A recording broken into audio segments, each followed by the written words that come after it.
A few years ago, there was a very significant pastors' meeting in Boston, Massachusetts.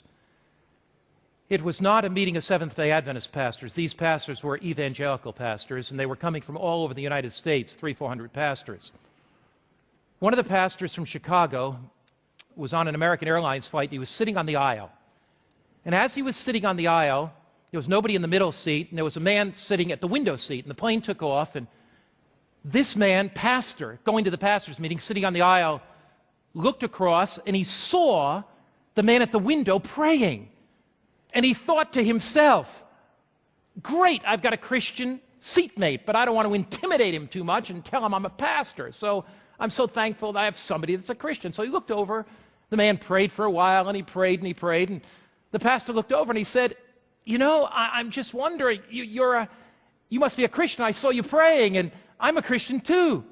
And the man looked up with a very scowly-looking face, and he said, what are you talking about? I'm not a Christian. Are you so arrogant you only think Christians pray?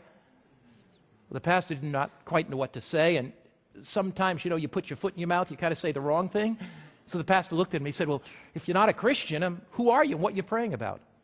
And the man said, I'm a Satanist. I'm a Satanist. And I've been praying. And I'll tell you what I'm praying about. You may not be aware of this, but there's a pastor's meeting in Boston.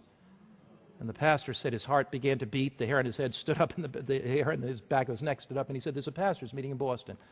And I am meeting with a group of Satanists because we believe that Christianity is a relic of the Dark Ages. And when you look at the Crusades and all the brutal persecution, he said Christianity hasn't done anything good for the world, which is a total lie, of course.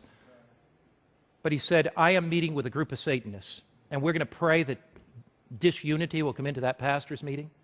We're going to pray that divorce will take place among those pastors. We're going to pray that their kids will be lost. And I'm meeting with 300 to 400 Satanists.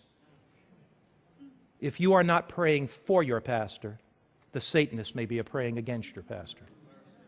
If you're not praying for your city, the Satanists may be praying against it. I was going to Melbourne, Australia to hold an evangelistic meeting. I met with a group of Adventist pastors, and I told them this story. At the end of my series on prayer, in which I urged Adventists to be praying and seeking God, at the end of that, the coordinator of my evangelistic meetings, an Adventist pastor, stood up and he said, I have to speak to all these pastors. He said, my wife was on a train the other day here in Melbourne, Australia. It was noon. She looked, saw somebody praying. And she said, oh, you must be a Christian. She said, the lady looked up and said, I'm not a Christian at all. At 12 o'clock, every day in Melbourne, the Satanists covenant to meet together to pray that Satan will have victory in this city. My brother, my sister, do you know Jesus Christ? Are you on your knees praying every single day? Maybe you've turned into this broadcast and you're looking for something deeper in your own spiritual life. Maybe you have had a superficial Christian experience.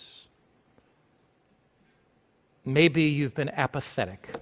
God is speaking to you. He's calling you to set aside a time to pray. He's calling you to set aside a place to pray. He's calling you to pour your heart out to God. The weapons of our warfare are not carnal. They are spiritual. There is a battle between Christ and Satan, a battle between good and evil. We cannot win that battle without the divine power of the living God filling our lives. Will you commit your life right now to earnest intercession? Will you say, Jesus, I don't want the superficial.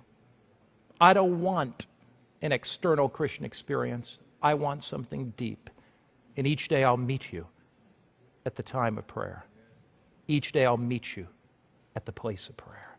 Will you bow your heads with me just now?